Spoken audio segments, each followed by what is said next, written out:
Departemen Kaum Pria Nasional memberikan satu tema. Jadi ini secara nasional,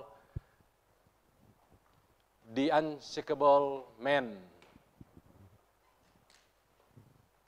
Ini berarti kita diharapkan sebagai kaum pria, kita menjadi kaum pria yang tidak akan tergoyahkan, tidak akan tergoncangkan oleh apa yang terjadi pada hari-hari ini. Dan secara khusus oleh pencobaan-pencobaan yang mencoba datang dalam kehidupan kita sebagai kaum pria secara khusus dan jemaat-jemaat secara umumnya. Kita akan membaca firman Tuhan yang terdapat dalam 1 Korintus pasal yang ke-15, ayat yang ke-58. Ini merupakan teks dari Harnas Kaum Pria GSJA. Mari kita baca bersama-sama. 1, 2, 3. Karena itu saudara-saudaraku yang kekasih, berdirilah teguh, jangan goyah, dan giatlah selalu dalam pekerjaan Tuhan. Sebab kamu tahu bahwa dalam persekutuan dengan Tuhan, jerih payahmu tidak sia-sia. Kemudian dalam Kolose pasal yang keempat, ayat yang ke-12. 1, 2, 3. Salam dari Epafras kepada kamu, ia seorang dari antaramu, hamba Kristus Yesus, yang selalu bergumul dalam doanya untuk kamu, supaya kamu berdiri teguh sebagai orang-orang yang dewasa dan yang berkeyakinan penuh dengan segala hal yang dikehendaki Allah. Ini tema firman Tuhan yang akan saya coba seberangkan kepada saudara. Untuk menjadi pria integritas yang tidak tergoyahkan, maka setiap pria perlu mempunyai pondasi kehidupan yang kuat sebagai dasar yang akan menopang kehidupan mereka. Untuk menjadi kaum pria yang kuat, yang tidak tergoyahkan, maka kita perlu mempunyai pondasi kehidupan yang kuat sebagai dasar yang akan menopang kehidupan kita. Sama seperti bangunan-bangunan pencakar langit yang tinggi, bangunan-bangunan yang tinggi ini tidak dapat berdiri kokoh jika tanpa dilandasi dengan pondasi dan kedalaman tiang-tiang pil yang menyangganya. Bangunan-bangunan pencakar langit tidak bisa berdiri dengan kokoh kalau tidak disangga dengan tiang-tiang pil yang tentu kokoh, yang kuat, dan yang besar. Nah, untuk mengetahui apakah pria atau kaum pria itu kuat dan tegar, maka hal ini akan terlihat bagaimana ketika kaum pria tersebut meresponi setiap goncangan dan pencobaan yang diperhadapkan ke dalam kehidupannya. Jadi jangan ada di antara kita yang lari meninggalkan Tuhan ketika goncangan itu, ketika pencobaan itu datang, ketika masalah itu datang dalam kehidupan kita. Karena justru di sini kita bisa mengukur sejauh mana iman kita, sejauh mana pengharapan kita akan Tuhan, sejauh mana kesetiaan kita kepada Tuhan. Justru ketika kita menghadapi hal-hal yang sulit dalam kehidupan kita di dunia ini. Kalau kita lari berarti kita tidak mau diproses. Kita tidak ingin melihat mujizat Tuhan akan terjadi di tengah-tengah pergumulan yang diperhadapkan kepada kita sebagai kaum pria. Bagaimana caranya menjadi kaum pria yang dapat berdiri kokoh dan tidak tergoyahkan sekalipun masalah, kebutuhan, pergumulan, dan pencobaan datang menerpa dan berusaha menggoncang kehidupan dari kita kaum pria? Ada beberapa kebenaran yang saya catat di sini, yang mana kalau kita menghidupi kebenaran-kebenaran ini akan membuat kita tetap kokoh, akan membuat kita tetap kuat dan tidak tergoyahkan, sekalipun masalah pencobaan itu datang dalam kehidupan kita. Kebenaran yang pertama, kita harus mendasarkan kehidupan kita ini di atas Yesus Kristus yang adalah batu karang yang teguh. Tadi pencakar langit itu, ya, fondasinya harus kuat agar supaya dia bisa berdiri. Demikian juga dengan kita umat Tuhan atau kaum pria. Kalau kita ingin tetap berdiri kokoh, sekalipun badai itu boleh datang dalam kehidupan kita, maka yang pertama kita harus mendasarkan kehidupan kita di atas Yesus Kristus yang adalah batu karang yang teguh. Dalam Matius pasal yang ke-7 ayat yang ke-24, di sini Tuhan memberitahukan kepada kita bagaimana kita membangun kehidupan kita di atas batu karang yang teguh. Dia katakan, setiap orang yang mendengar perkataanku ini dan melakukannya, ia sama dengan orang yang bijaksana yang mendirikan rumahnya di atas batu. Kemudian turunlah hujan dan datanglah banjir, lalu angin melanda rumah itu, tetapi rumah itu tidak rubuh, sebab didirikan di atas batu. Fondasi kehidupan kita akan kuat dan tak tergoyahkan seperti batu karang yang kokoh jika kita mau menjadi kaum pria yang taat dan setia melakukan perintah-perintah Tuhan. Alkitab itu adalah perintah Tuhan. Tetapi kalau kita melihat dalam konteks Matius pasal yang ke-7, saya menyimpulkan perintah-perintah Tuhan yang dimaksudkan oleh Tuhan adalah apa yang diajarkan pada waktu dia berkhotbah di bukit. Saudara bisa melihat dalam pasal yang ke-5, pasal yang ke-6, dan pasal yang ke-7. Perintah-perintah Tuhan diantaranya, yang mana ketika kita taat dan setia melakukannya, itu sama seperti kita membangun kehidupan di atas batu karang. Yang pertama dalam Matius pasal yang ke-5 ayat yang ke-27. Di sini Tuhan mengajarkan kepada kaum pria yang mengikutinya bagaimana mereka harus menjaga kekudusan perkawinan, pernikahan mereka. Dan Tuhan memberitahukan kepada mereka tentang arti yang dalam dari perzinahan. Jangan berzina.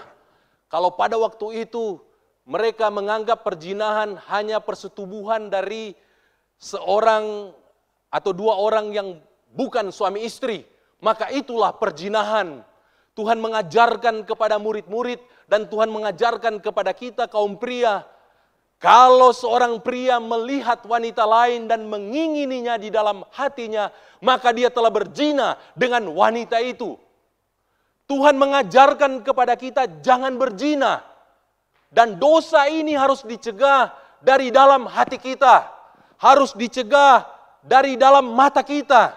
Agar supaya tidak terjadi perzinahan secara fisik, persetubuhan, perzinahan, perselingkuhan. Maka kita harus melatih, harus mulai taat dari dalam hati, dari dalam pikiran, dan dengan mata kita.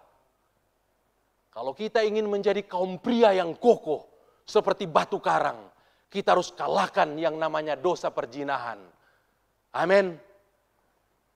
Dan ini memang kelemahan banyak kaum pria. Tetapi saya yakin dan percaya, karena Roh Kudus berkenan diam di dalam hati saudara, maka Roh Kudus yang akan mengajar saudara, Roh Kudus yang akan menolong saudara, dan Roh Kudus yang akan memberikan kekuatan kepada saudara, mengingatkan kepada saudara, jangan memandang istri orang lain. Jangan mengingini istri orang lain, karena itu berzina. Bahkan melihat juga gambar, melihat tayangan-tayangan orang berzina, orang melakukan kehidupan seks yang tidak benar, itu juga Roh Kudus akan ingatkan, jangan berzina. Kemudian dalam Matius pasal yang ke-5 ayat yang ke-33 dan ayat yang ke-37, Tuhan mengajarkan kepada kita bahwa jangan bersumpah palsu, melainkan harus berkata jujur. Jika ya, hendaklah kamu katakan ya. Jika tidak, hendaklah kamu katakan tidak. Kita harus menjadi kaum pria yang jujur. Kalau ya, katakan ya. Kalau tidak, katakan tidak. Dan itu dimulai dari rumah tangga saudara. Kalau saudara jujur kepada istri, saudara pasti akan jujur kepada orang lain. Kalau saudara jujur kepada anak-anak, maka saudara juga pasti akan jujur kepada orang lain. Tetapi sebaliknya, kalau kita tidak jujur kepada istri, kepada anak-anak, orang lain pun kita akan perlakukan hal yang sama. Demikian juga dengan Tuhan yang tidak kita lihat. Kalau kepada sesama yang bisa kita lihat, kita boleh tidak jujur kepadanya, apalagi kepada Tuhan yang tidak kita lihat. Tuhan mengajarkan kepada kita, kita harus menjadi kaum pria yang jujur. Kemudian dalam Matius pasal yang kelima, ayat yang ke-44, ini tantangan bagi kita kaum pria yang mungkin suka membalas kejahatan dengan kejahatan, yang suka membalas kekerasan dengan kekerasan, karena memang kita kaum pria adalah pribadi yang kuat, pribadi yang memang pekerjaan kita tidak jauh dari hal-hal yang mengeluarkan tenaga. Tetapi Tuhan mengingatkan kepada kita, kasihilah musuhmu dan berdoalah bagi orang yang menganiaya kamu. Ini tantangan buat saudara, kaum pria yang ada di tempat ini. Mari kita mengasihi musuh kita. Mari kita berdoa buat orang yang menganiaya kita, yang membenci kita. Amin. Jangan kita menembak orang yang melakukan hal-hal yang tidak benar terhadap keluarga kita. Kemudian dalam Matius pasal yang ke-6 ayat yang ke-3 sampai ayat yang ke-4, kita diminta oleh Tuhan untuk menjadi kaum pria yang mau memberi sedekah, yang mau memberikan bantuan-bantuan kepada sesama kita. Matius 6 ayat yang ke-6, kita juga diminta untuk menjadi kaum pria yang gemar berdoa. Setiap hari ada doa pagi di gereja kita, jam 5:30 pagi. Saya lihat memang dominan juga kaum pria ya 50-50 ya. Tapi diharapkan yang belum ikut doa pagi, mari kita ikut doa pagi. Ya. Karena Tuhan menginginkan kita untuk menjadi kaum pria yang memiliki gaya hidup berdoa. Dalam ayat yang ke-16 sampai ayat yang ke-17, kita juga diminta menjadi kaum pria yang mau berpuasa, yang gemar berpuasa. Tujuannya bukan supaya langsing seperti Pendeta Simpson, tetapi supaya kita lebih sungguh-sungguh lagi dalam berdoa. Karena kalau kita bisa mengalahkan keinginan perut kita, maka kita bisa juga mengalahkan keinginan-keinginan yang lain. Berpuasa itu akan menolong saudara untuk berlatih mengalahkan diri sendiri. Ada yang mengatakan kalau kita bisa mengalahkan diri kita sendiri, itu sama seperti kita mengalahkan dua musuh, yaitu diri sendiri dan orang lain.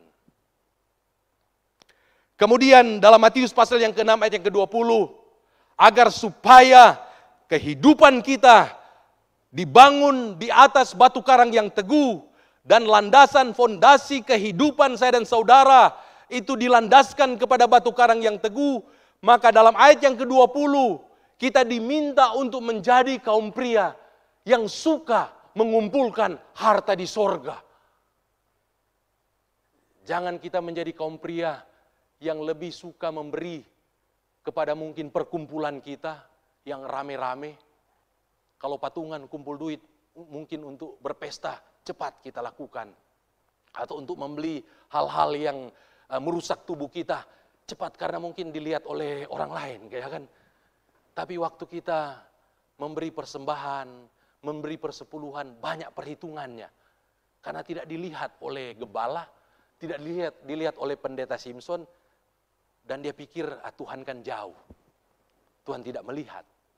Kita diminta menjadi kaum pria yang kesukaannya adalah mengumpulkan harta di sorga. Dan mengumpulkan harta di sorga itu berbicara soal bagaimana saudara menjadi kaum pria yang setia memberi persembahan. Menjadi kaum pria yang akan menjadi pemimpin di dalam rumah tangga saudara. Mari kita setia untuk memberikan persembahan. Mari semua pastikan istri, anak-anak, anggota keluarga. Mari ambil 1/10 dari penghasilan kalian. Mari kita bawa ke rumah Tuhan. Saya berusaha melakukan kebenaran ini. Semua orang yang tinggal di rumah saya, pastikan kamu harus membayar persepuluhan. Kita berdoa, kita minta didoakan, kita baca firman Tuhan berkali-kali. Tapi kalau kita lalai dalam kebenaran ini, apakah Tuhan akan menjawab doa? Apakah damai sejahtera akan Tuhan berikan kepada saudara? Saya sampaikan kepada seisi rumah, kita harus taat memberikan 1/10. Jangan hitung dulu kebutuhan-kebutuhan yang lain. Bayar listrik, bayar PAM, bayar sekolah, untuk membeli makanan, apakah ada beras atau tidak di rumah. Yang kita harus utamakan, ambil 1/10. Beri 1/10 dari penghasilan saudara. Karena saya percaya akan firman Tuhan ini. Dengan demikian, kita sedang mengumpulkan harta di sorga. Di mana ngengat dan karat tidak akan merusakkannya, dan pencuri tidak membongkar serta mencurinya.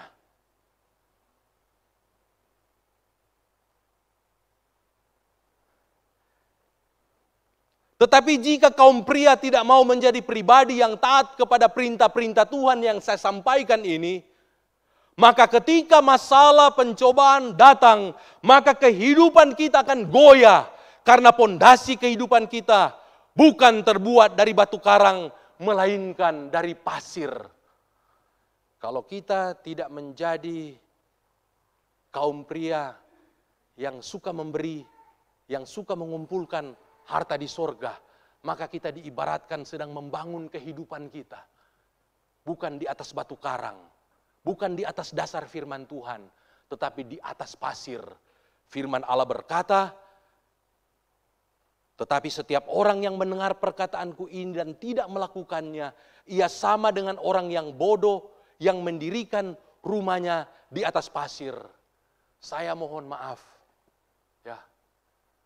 Firman Tuhan sendiri yang memberitahukan kepada kita.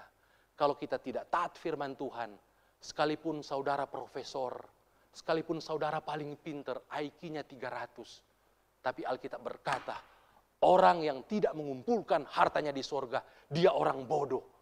Karena apa? Dia mendirikan rumahnya di atas pasir.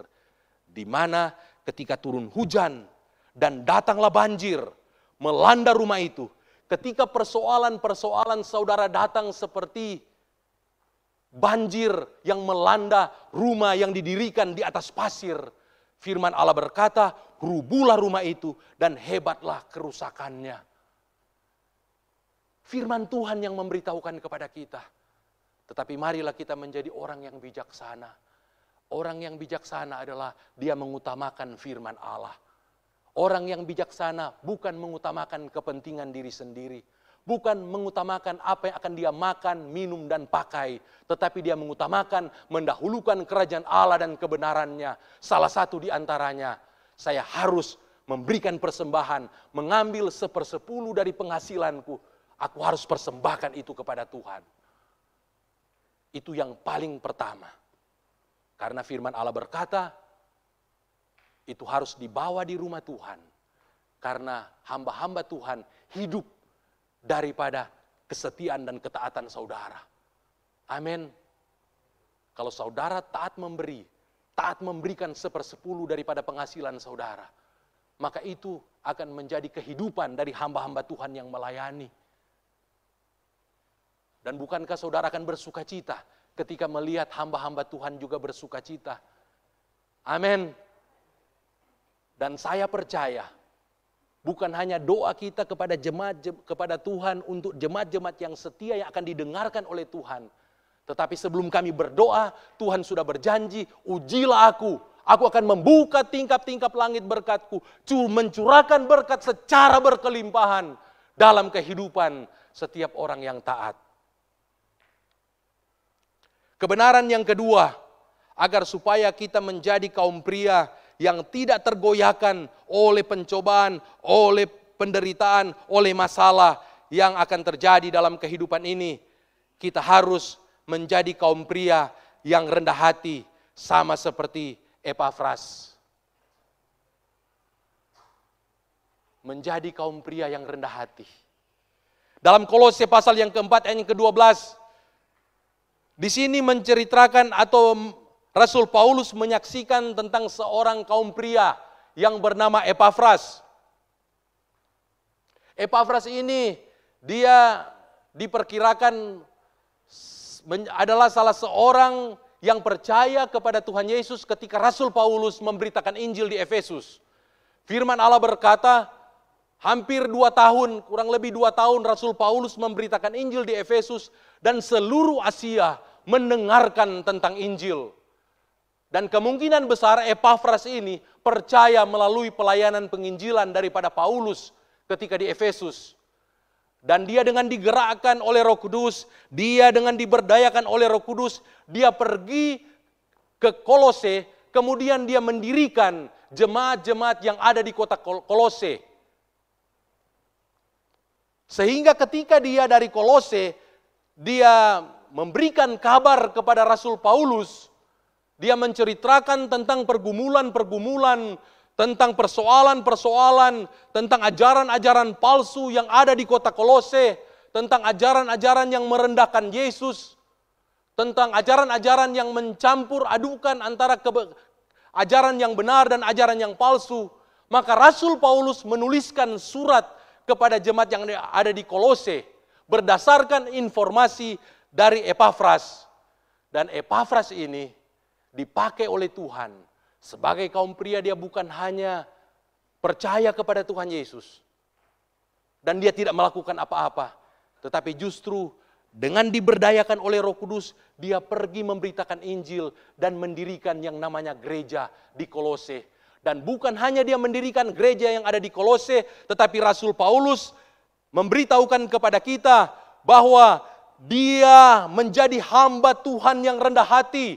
Dia bergumul dalam doanya untuk jemaat-jemaat yang ada di kota Kolose, supaya jemaat-jemaat berdiri teguh, supaya jemaat-jemaat yang ada di kota Kolose menjadi jemaat-jemaat yang dewasa secara rohani, dan mereka memiliki keyakinan penuh dengan segala hal yang dikehendaki Allah. Sikap yang rendah hati yang dimiliki oleh Epafras ini, itu harus dimiliki oleh kaum pria yang ada di tempat ini. Sikap yang rendah hati itu berarti kita harus lebih mengutamakan kepentingan orang lain. Dalam Kolose pasal yang keempat ayat yang ke-12 dikatakan Epafras bukan hanya bergumul untuk kebutuhannya pribadi, bukan hanya berdoa untuk kebutuhan keluarganya, kebutuhan pekerjaannya, tetapi dia bergumul di dalam doa untuk kamu, untuk orang lain. Itu inti daripada kerendahan hati. Bukan saya, bukan keluargaku, tetapi untuk orang lain, untuk kamu. Dan dia berdoa. Kata bergumul di dalam Kolose pasal yang keempat ayat yang ke-12 ini diterjemahkan dari kata Yunani agonisomai yang memiliki arti yang pertama bertanding atau itu digunakan dalam bidang olahraga. Kemudian yang kedua berjuang. Kemudian yang ketiga berupaya dengan sungguh-sungguh. Jadi kata ini berarti menunjukkan keinginan yang kuat, berjuang atau berusaha keras dalam doa. Epafras adalah kaum pria abad pertama yang tidak hanya hidup untuk dirinya sendiri. Dia tidak hanya memikirkan kepentingan diri maupun keluarganya sendiri, tetapi dia sangat peduli dengan kebutuhan sesama jemaat yang ada di kota Kolose. Dia peduli dengan kehidupan rohani mereka. Dia berdoa dengan bersungguh-sungguh. Dan dia lakukan itu dengan penuh perjuangan. Agar supaya mereka menjadi jemaat-jemaat yang berdiri teguh ketika ada persoalan. Yang dewasa secara rohani ketika ada ajaran-ajaran yang sesat. Kemudian mereka memiliki iman dan keyakinan yang penuh atas janji-janji Allah. Ini yang Tuhan rindukan bukan hanya dari pengurus kaum pria, tetapi dari kaum pria GSJCW Sentul City. Kita menjadi pribadi-pribadi yang rendah hati, di mana kita memberikan waktu kita untuk berdoa. Berdoa untuk kebutuhan sesama kaum pria, untuk kebutuhan jemaat-jemaat Tuhan yang lain. Dan kita berdoa dengan sungguh-sungguh, kita berdoa dengan penuh perjuangan agar supaya jemaat yang ada di sebelah kiri, sebelah kanan kita, dia tetap teguh, dia bisa kuat menghadapi setiap pencobaan. Mungkin dia di PHK, mungkin dia mengalami kekurangan di dalam kehidupan ekonominya, mungkin dia mengalami kebangkrutan, mungkin dia mengalami penganiayaan daripada orang lain, mungkin dia mengalami berbagai hal yang tidak mengenakan bagi dia di tempat di mana dia bekerja. Maka kita perlu berdoa agar supaya dia berdiri teguh, agar dia tidak mundur dari mengikuti Tuhan, agar dia tidak terseret oleh ilah-ilah zaman ini. Dia tidak pergi kepada dukun, dia tidak pergi kepada orang pintar, tetapi kita perlu berdoa agar dia tetap mencari Tuhan, agar supaya dia tetap setia dalam mengiring Tuhan.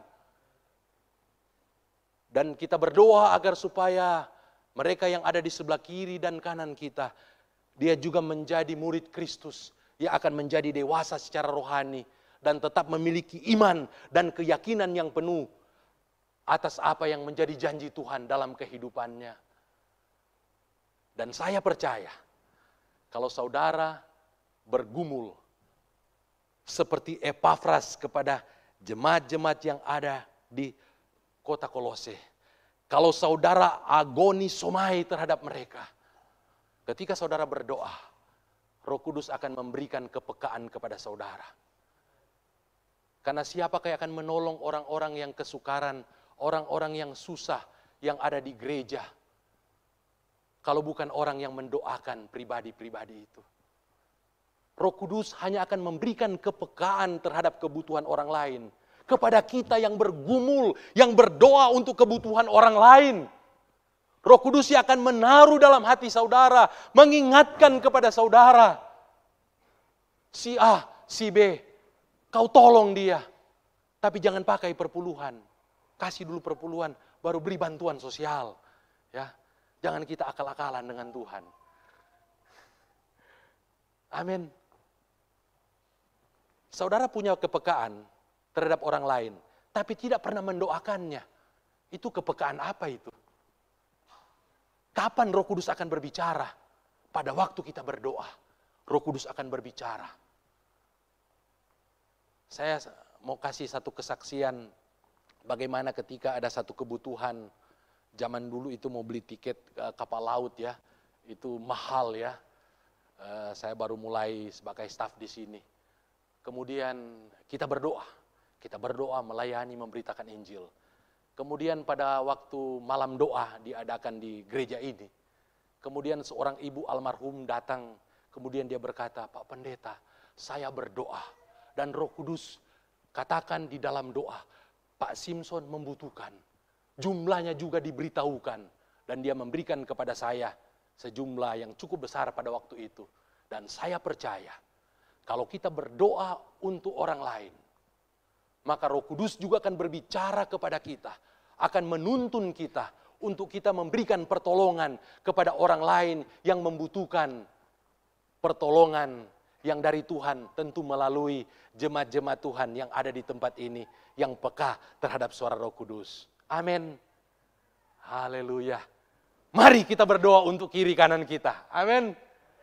Kita berdoa untuk keperluan orang lain. Karena kita yang akan dipercayakan oleh Tuhan untuk menolong orang lain. Bukan kita berdoa, Tuhan tolong dia dan pakai orang lain untuk menolongnya. Ya, bisa juga. Tetapi kalau kita membaca dalam firman Tuhan dalam kitab Kisah Para Rasul, ketika mereka berdoa, Tuhan, ya Allah, berikanlah keberanian kepada kami untuk memberitakan firman Allah, memberitakan Injil. Goncanglah tempat di mana mereka berdoa. Kemudian mereka penuh dengan Roh Kudus dan mereka keluar dari rumah mereka dan mereka yang memberitakan Injil. Siapa yang berdoa dan siapa yang dipakai? Jemaat yang berdoa, jemaat yang diurapi Roh Kudus, mereka yang dipakai untuk memberitakan Injil. Amin. Haleluya. Kecuali kalau kita memang tidak punya beban untuk menolong orang lain, tidak perlu kita mendoakan orang lain. Tapi saya percaya saudara-saudara punya beban untuk pergumulan orang lain. Karena itu syarat yang utama kita menjadi pelayan Tuhan yang berkenan di hati Tuhan, yaitu rendah hati. Dan rendah hati berarti kita mengutamakan kepentingan orang lain. Yang diberikan contoh oleh Epafras, dia berdoa untuk kebutuhan orang lain. Kebenaran yang ketiga, bagaimana caranya menjadi kaum pria yang dapat tetap berdiri kokoh dan tidak tergoyahkan sekalipun masalah, kebutuhan, pergumulan dan pencobaan datang menerpa dan berusaha menggoncang kehidupan kita. Yang ketiga, kita harus tetap setia melayani sekalipun masalah, penderitaan dan pencobaan masih terjadi di dalam kehidupan kita. Amin. Haleluya. Mari kita baca firman Tuhan, baca bersama-sama firman Tuhan dalam 1 Korintus 15 ayat yang 58. 1, 2, 3. Karena itu saudara-saudaraku yang kekasih, berdirilah teguh, jangan goyah, dan giatlah selalu dalam pekerjaan Tuhan. Sebab kamu tahu bahwa dalam persekutuan dengan Tuhan, jerih payamu tidak sia-sia. Tapi kalau kita tidak melayani ketika persoalan pergumulan itu datang, maka segala yang kita lakukan itu akan sia-sia. Berarti kita tidak bersekutu bersama-sama dengan Tuhan. Tapi kalau kita tetap melayani, tetap setia, sekalipun masih mengalami berbagai pencobaan, masalah, penderitaan dalam kehidupan ini, maka itu semua tidak akan sia-sia. Jemaat yang dikasihi oleh Tuhan Yesus, setelah kita mendengar akan kebenaran-kebenaran ini, yaitu yang pertama, kita harus mendasarkan kehidupan kita di atas Yesus Kristus yang adalah batu karang yang teguh, yaitu dengan melakukan perintah-perintahnya.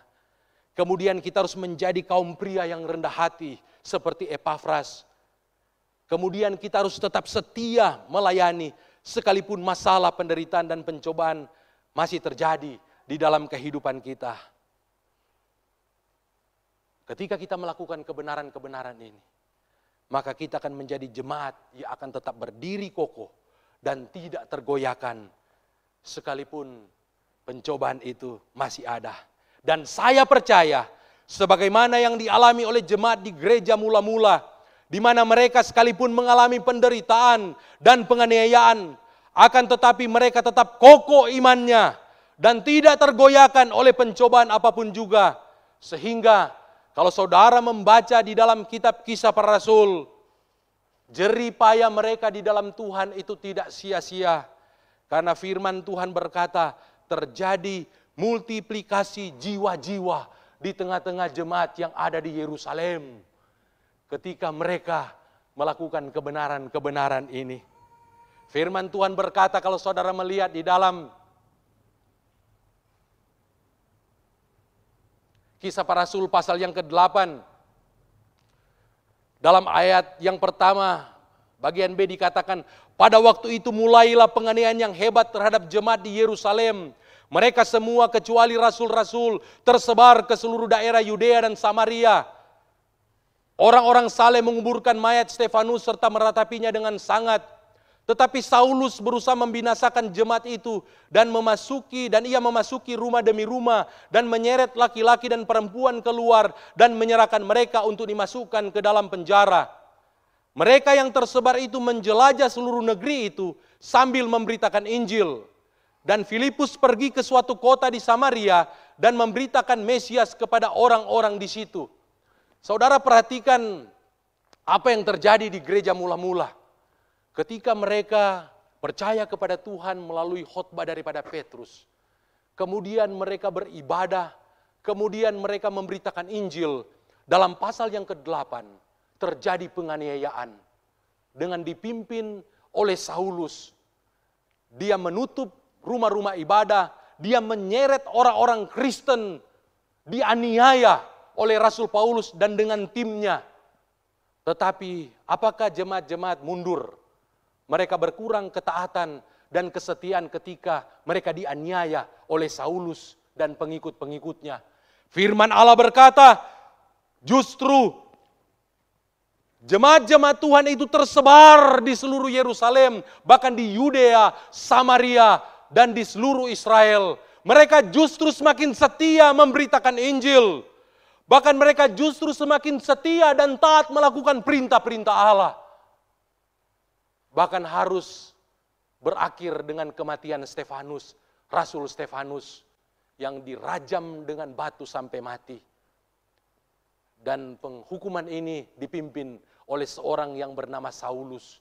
Pakaian-pakaian orang yang melempari Stefanus dengan batu, ditaruh di depan kaki Saulus. Dan Saulus yang memberikan komando kepada mereka. Tetapi jemaat-jemaat, kaum pria di Yerusalem tidak takut, tidak mundur. Mereka tetap melakukan perintah-perintah Allah. Jangankan memberikan persembahan, jangankan memberikan perpuluhan, bahkan nyawa mereka berikan untuk Tuhan. Mereka rela mati untuk Tuhan. Dan apa yang terjadi? Pada pasal selanjutnya, Saulus bertemu dengan Tuhan Yesus dalam perjalanan menuju ke Damsyik. Dan dia percaya kepada Tuhan Yesus. Dia bertobat, kemudian akhirnya dia menyerahkan hidupnya kepada Tuhan Yesus Kristus. Sehingga dalam Kisah Para Rasul pasal yang ke-9 ayat yang ke-31, selama beberapa waktu jemaat di seluruh Yudea, Galilea dan Samaria berada dalam keadaan damai. Karena apa? Karena yang dipakai iblis sudah ditaklukkan. Pemimpin para penganiaya sudah bertobat. Bertobat oleh karena apa? Oleh karena penginjilan martir Stefanus. Oleh karena penginjilan para murid, kaum-kaum pria yang ada di Yerusalem. Mereka menginjil, mereka rela mati demi Kristus. Sehingga menghasilkan pertobatan yang namanya Saulus. Dan akhirnya ketika Saulus bertobat, maka terjadilah kedamaian di Yerusalem dan sekitarnya. Dan karena mereka melihat Saulus bertobat, firman Allah berkata dalam ayat yang ke-31, firman Tuhan berkata, jemaat itu dibangun dan hidup dalam takut akan Tuhan. Jumlahnya makin bertambah besar oleh pertolongan dan penghiburan Roh Kudus. Artinya, justru ketika saudara mengalami pencobaan, serba kekurangan, penderitaan, tetapi saudara tetap setia, tetap taat melakukan perintah Allah, maka itu akan menghasilkan teladan hidup yang dikerjakan oleh Roh Kudus yang akan mengubahkan seisi rumah saudara yang belum percaya kepada Tuhan. Kalau orang tua saudara belum percaya kepada Tuhan, dia akan percaya kepada Tuhan melihat kehidupan daripada Pak Farid yang diubahkan, Pak Heldi yang diubahkan, Pak Tumanggor yang diubahkan. Teman-teman mereka akan diubahkan ketika mereka melihat kita kuat, kita kokoh dalam menghadapi pencobaan. Kita tetap setia ke gereja, kita tetap taat memberikan persembahan, kita tetap memberitakan Injil. Sekalipun mungkin kebutuhan kita begitu banyak dan tidak bisa kita penuhi. Tetapi itu akan menjadi kesaksian. Sehingga orang lain akan melihatnya. Dan mereka menjadi takut akan Allah kita. Kemudian mereka menjadi percaya kepada Tuhan Yesus Kristus. Dan saya percaya kalau kita melakukan kebenaran-kebenaran ini, maka dengan pertolongan Roh Kudus akan terjadi multiplikasi jiwa-jiwa yang percaya kepada Tuhan Yesus di gereja kita. Dan jemaat kita akan semakin bertambah besar, bertambah banyak, dan semua itu hanya untuk kemuliaan Tuhan. Amin. Mari kita satukan hati, kita berdoa. Haleluya, haleluya, haleluya. Saya harapkan untuk kaum pria, untuk tetap dengan, kalau ada istri, suami istri, ya nggak usah dulu di apa yang kaum pria. Kita akan melakukan kebenaran firman Tuhan ini. Mari kita buat satu komitmen. Kita akan menjadi kaum pria yang akan mendasarkan kehidupan kita melalui ketaatan kita melakukan perintah-perintah Tuhan. Kaum pria sangat penting di dalam pertumbuhan gereja Tuhan. Sebab kalau kaum pria tidak setia, maka kemungkinan seisi rumah itu bisa juga tidak setia. Dan kalau kaum pria tidak mau ke gereja, tidak mau taat, tidak mau melayani, kemungkinan juga seisi rumah akan melihat teladan yang tidak baik dalam diri kaum pria. Demikian juga di tempat di mana kita bekerja, di tempat di mana kita tinggal. Jadi intinya, kaum pria itu harus menjadikan Yesus sebagai juru selamatnya secara pribadi dan menjadikan Yesus Kristus sebagai batu karang yang teguh. Kaum pria harus menjadi kaum pria yang benar-benar dilihat oleh jemaat, dilihat oleh keluarga, dilihat oleh rekan-rekan dalam pekerjaan. Kita setia dan taat melakukan firman Allah. Mereka akan lihat kepada siapa untuk kita taat. Seisi rumah kita akan melihat kepada kepala keluarga. bukan istri daripada Yosua yang menantang bangsa Israel di dalam Yosua 24 ayat yang ke-15, tetapi Yosua, kepala keluarga, dia yang memimpin. Tetapi jika kamu anggap tidak baik untuk beribadah kepada Tuhan, tetapi aku dan seisi rumahku, kami akan beribadah kepada Tuhan. Otoritas itu ada kepada atau ada di dalam diri saudara kaum pria. Buat komitmen pada pagi atau menjelang siang hari ini. Buat komitmen untuk kita menjadi kaum pria yang akan tetap kokoh, tidak akan tergoyahkan oleh karena persoalan, oleh karena pencobaan yang terjadi dalam kehidupan rumah tangga kita. Kita akan menjadi kaum pria yang tetap setia, yang akan semakin setia. Bahkan kita akan menjadi kaum pria yang seperti Sadrak, Mesak, dan Abednego, yang akan berkata, tetapi seandainya Allah tidak menolongku, aku tidak akan menyembah patung yang Tuhanku dirikan. Jadilah kaum pria yang tidak akan tergoyahkan oleh apapun juga.